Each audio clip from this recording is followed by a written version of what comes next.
And honestly, that's insane. Honestly, that's kind of insane. $20,000. That's what the Neo Genesis Azumarill, the first edition one, sold for $20,000 in the month of March. Now, the unlimited version, not to be too far behind, sold for $3,000, which is insane because these are vintage cards. And it just shows you right now that in the hobby, now that Pokemon is getting popular and hot all over again, some of these vintage cards are finally starting to get some of the appreciation that I truly believe they deserve. We are talking about vintage cards with extremely low population, with extremely low gem rates that should be going for higher than gem rate cards. Now, as tag collectors and as tag graders, what does this mean for us, right? Honestly, I think at this point, the best way I can tell you guys is if you're going to be grading with tag, if you have cards that you haven't been graded, and with everything that's going on with PSA, you grade with tag because you're not going to get hit with that upcharge if you have a solid copy, because there's a lot of money to be made in these cards, or there's going to be a lot of money to be made in some of these cards, right? Um, but if you have a solid copy, grade through tag. It's going to be harder, but it's gonna be a good tool. Like tag is gonna, at the end of the day, whether if tag succeeds, overtakes the market, I'm telling you, it's gonna have a solid place in the hobby because it's gonna be a tool for scenarios like this. So I'm gonna get into it what I'm talking about. Couple weeks ago, one of the videos I told you, I asked and told you guys, hey, if you have couple cards that you graded through tag or that you've bought and you want me to talk about them, let me know. Let me know. Go ahead and like, subscribe on my videos, right? But subscribe on the channel and then let me know in the community. Like, hey, drop the images, drop the dig report numbers, and I can look at them and see if there's anything interesting to talk about. Now, Classic EverQuest, thank you. By the way, love the name. Classic EverQuest is like now I kind of feel like I'm actually talking with the real collector, even though I don't know you. I hope we can be friends. Classic EverQuest was the first person who really took me up on that offer and sent me 4 dig reports. These are going to be 3 that I'm going to be talking about because his fourth one, it is the Kingdra from Shrouded Fable, the promo card. It's one that I'm personally trying to get as a 10. He already got it as a 10, so F that. Like, dude, you kind of killed it for me. I'm still going to try. I want it for my collection, but thank you for killing it for me. Now, these 3 cards, I think these cards are kind of a little bit out of my reach. Like, around my local area in my card shops. You really don't see these anymore. Um, but these cards are going to be all from Neo Genesis, and we're going to go ahead and jump with the Azumarill. I'm sorry. Let's go ahead and jump in and talk about the Azumarill. So the Azumarill, a 2000 card from the WotC era from Neo Genesis. He has a unlimited version, and his copy came back as a 9 through tag. Now, whenever we're looking at the dig report and we're looking at the numbers, so far as of right now, there's only 13 of these cards graded. That means there's a 0% gem rate on this card on the unlimited version, and it makes sense considering that overall, like if you go to collector and you look at this card, the unlimited version has of a less than a 1% chance of getting a 10. So if it has a less of a 1% chance getting a 10 through PSA, right? That makes sense why we're going to have a less than a 0% or less than a 1% chance through tag, right? It's going to be very, very hard to get a 10 on these. I mean, horrible quality control during the WotC era. We were also talking about very low population cards that, for the most part, you had to take fantastic care of them for 26 effing years. Like, that might be more than some of you guys actually watching this channel. Like, this card had to be in better condition than you guys. And some of you guys are not even 26 and you guys are already effed up. You guys are not pristine 10 condition. You guys are not tag 10 condition. You guys are solid 8 at best. I'm sorry, right? But yeah, so less than a 1% chance rate. Him will Classic EverQuest. His card came back as the 9. It's the first 9, and it's the only 9. That's pretty cool. So he has the highest tag card right now for Azumarill, for the Neo Genesis Unlimited Azumarill. Whenever we look at the deck report, why did it get a 9? You know, and it's going to be a centering issue. 56 on the left, 44 on the right, so it's a little left heavy, but we got 50-50 top and bottom. I mean, that's what we really care about. We care about the centering in the front the most. And that's the first thing that doesn't check the box. Not centering. So what do we do? What do we do if you're a collector, if you're trying to use tag as a tool, if you see tag as a tool to get information, to make moves, to increase the size, the value of your collection? Well, on the bright side, since you graded with tag, and this is the highest graded tag, because it's only centering, the scan did not detect any kind of other issues on the hollow or anything else. And by looking at the photos, it looks like a nice copy, but you can't really see if there's any scratches on the hollows. So if this is just, I don't know how you got this card, right? But if this is a solid copy and you got a centering issue, then do we keep it as the highest graded tag, which is going to be a 9? Um, or do we crack it and resubmit it to another company? Now, here's the thing. If you're going to be grading with tag, I recommend you grading and getting the 1,000 point system, the dig report, not just the bulk value. Do the 1,000, just for the fact that if you do have a high 9, you want the number. You want the number so you can dispute it. Like, hey, this is the highest 9. You don't want the bulk 9, because the bulk 9 is going to come out tied with every other 9. But you want to go with that 1,000 point system so that way you can use it for negotiation or selling down in the future, especially if tag does continue to blow up as it constantly is, right? So use the full system. Don't just grade bulk. Now, if it's a centering, right? He asked, "Do you think I should do a regrade or like a resubmit?" And I will tell you, don't resubmit through tag. It's a hard 9. It's gonna be a hard 9, especially for these cards, because whenever these cards are getting scanned, right? The one thing that it's also gonna be doing for vintage cards, and I feel like vintage cards population reports are gonna be harder to like, they're going to be very hard to like population manipulate. You won't be able to do that through tag. It's because the dots in the background of the hollow pattern, they're getting mapped at the same spot. So think about it as a star constellation, right? The first scan will take of them. It took a picture of those dots. So if you were to rescan that card and it's going through all its data system, if it matches the same hollow system in the background, it's gonna get, because it's that hollow pattern is done at random, right? It's gonna recognize this card that's already a previous submission card, so you're not gonna be able to trick the system. So think about it like star mapping. It's already mapped your hollow points, so you can't fool the system. It already knows the card has already been graded, so therefore it's not gonna get a higher grade than a tag 9. Um, but you could crack it and resubmit it with PSA, and you might be able to beat the submissioner, the submissioner, the grader. You might be able to beat the grader and get this card passed as a 10. You might be able to grade it with CGC, and I think you'll definitely get a 10 there.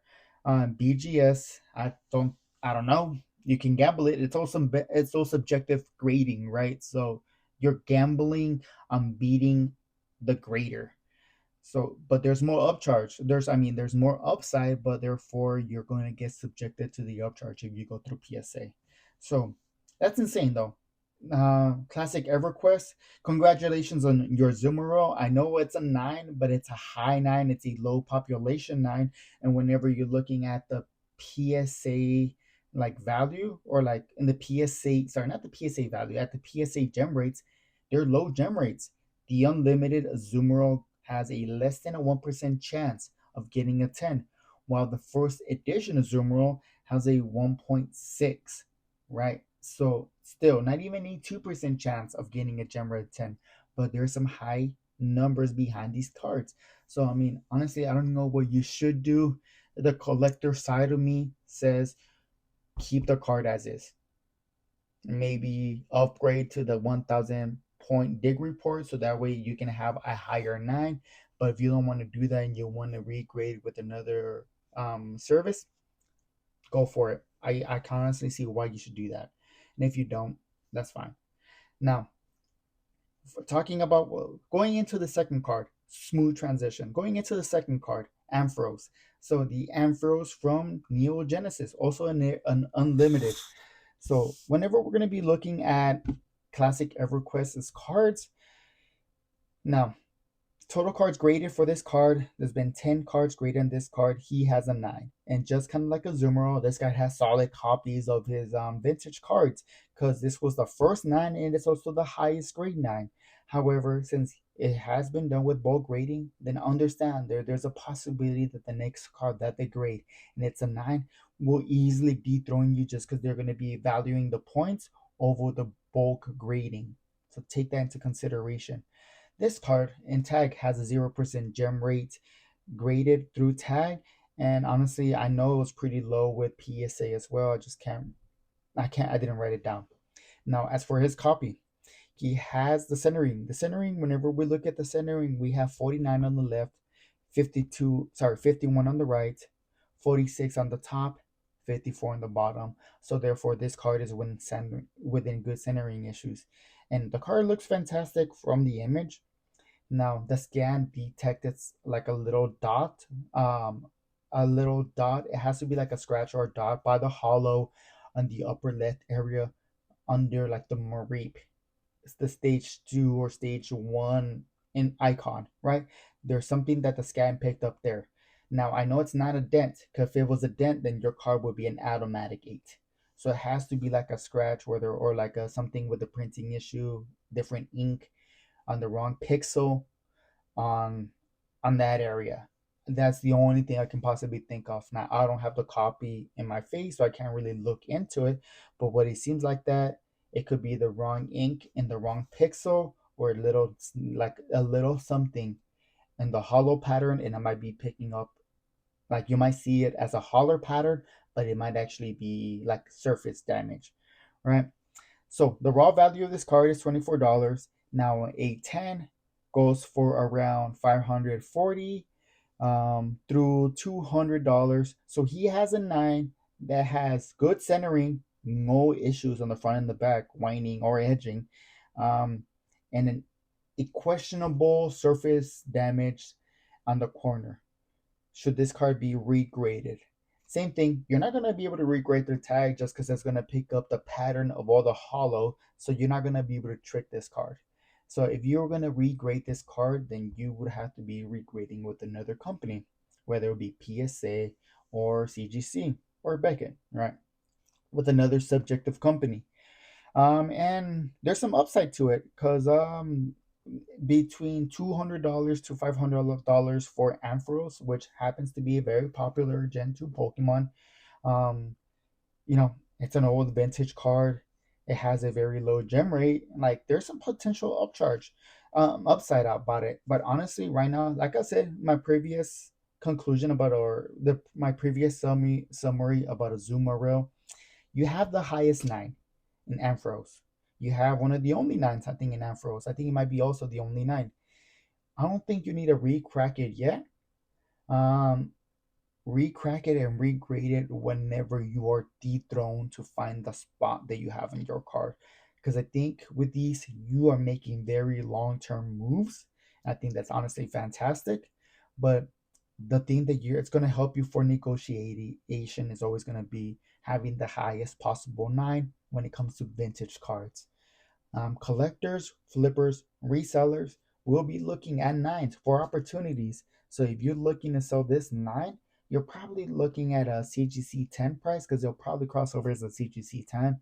Um, PSA 10, I wouldn't be asking for that, but it could possibly get a PSA 10 because I think the issue that there is on that card, um, it could be unnoticed. You could beat the grader. So there's some upside on this card, but if you're gonna get a 10 on PSA, you're gonna get that upcharge. So how much of a profit are you really getting? But overall, these two are fantastic cards. And honestly, the card that I kind of wanted to talk the most, that really just stood out to me, is going to be his Typhlosion from the Japanese version of Neo Genesis. His Typhlosion came back as a 10. Now, this card, there's 52 copies of this card graded through a tag. He has the fifth highest gem rate, or it has the fifth highest grade, but this is also do with bulk grading. So that I'm telling you, this is why you want the whole 1,000 point system, because you really want to know where your card stands when it comes to population. So fifth place could be higher, could be lower, but higher could be lower, but it's in fifth place. And this card has a 25% gem rate through tag. So um classic EverQuest is copy. We got 51 on the left, the centering. Sorry, we got 51 on the left, 49 on the right. We got 52 on the top, 55 in the bottom. So the centering, you could also get hit with the centering. So maybe take it for what it is. The centering is cutting it very, very close. So, you know, take that to the grain of salt. But this card has a raw value of $22 and is a 10. It goes for upwards of $400. So this is his most expensive card that he's gotten out of the three submissions, basically, just because it hit a 10. And it's a Japanese 10, and it's a gorgeous 10. Honestly, the fact that it's also Typhlosion, probably the second best Generation 2 starter. I think give me a second. For alligator. There we go. Jesus Christ. For alligator is probably the number one starter for Generation 2, followed by Typhlosion, because Typhlosion hasn't gotten a Mega Evolution. The only thing that it did get was a skin change, a regional variant, just because we found out of all the issues that Typhlosion has, like those SA issues that came out, those allegations, that Typhlosion files, if you will. So he got a different rechange, a different rebrand in the Hisuian Typhlosion. And then Meganium, well, sorry, not really a lot of people like Meganium. But Typhlosion, fantastic Pokemon. So hopefully this guys gave you like an idea of what tag could also be used for, aside from being a beautiful looking slam, to really show your collection off. Um, it can be used as a tool to make some bigger money moves, bigger moves in your collection, or you can be using as like wagers. Because for us, if you have the data, you know what the data is, right? And you can probably sell it off to someone who loves to gamble, who's gonna try to beat PSA with some of these submissions. You might be able to sell these cards to them, or you might be able to do it yourself if you like the gambling aspect that comes with subjective grading. So it's a fantastic tool. That's why I do think that tag is going to have a very strong position in the market going from now on. Not because the lower gem rate like because tag has a lower gem rate than all the other grading companies. It is hard. It does have beautiful looking slabs, but most importantly, it has data. It gives you the data or why those cards got that grade, and with that data you can do different things in this hobby. You can maintain your copy as your collection for pride and as you should as collector, but you're an investor, if you're a flipper or you're like a reseller or whatever, you can use tag grading to get the information and try to make some move on some of these cards. Like now you don't have to see them in person. You can buy them online with the dig report, and you know what kind of cards that you're getting and try to do these moves. All right. So if I was to rate Classics EverQuest collection from a scale of a tag 1 to a tag pristine 10, honestly, I would probably give it a rating of an 8. You got a tag 8 for your 3 cards, right? That's my personal rating, and here's why. Let me explain, man. Please do not get mad. Understand that I'm giving it an 8 because out of your 3 cards, um, only one of them came back as a 10. It also happens to be the only Japanese card, and Japanese have a tendency of being easier to generate. No, now, as an it is a promo card, so I'll give you some props for that. And it is Typhlosion. I can give you some points, but I'm going to take some points away too because it is Typhlosion and its allegations. As for your 2 other cards, Azumarill and Ampharos, they're also very popular Pokemon in the hobby. Ampharos and Azumarill, well, I think there's a bigger upside in Azumarill with the prices, obviously. But I do think that maybe you could potentially get a higher grade on the Ampharos, Jesus Christ, than the Azumarill. The Azumarill has higher upchart, or like a higher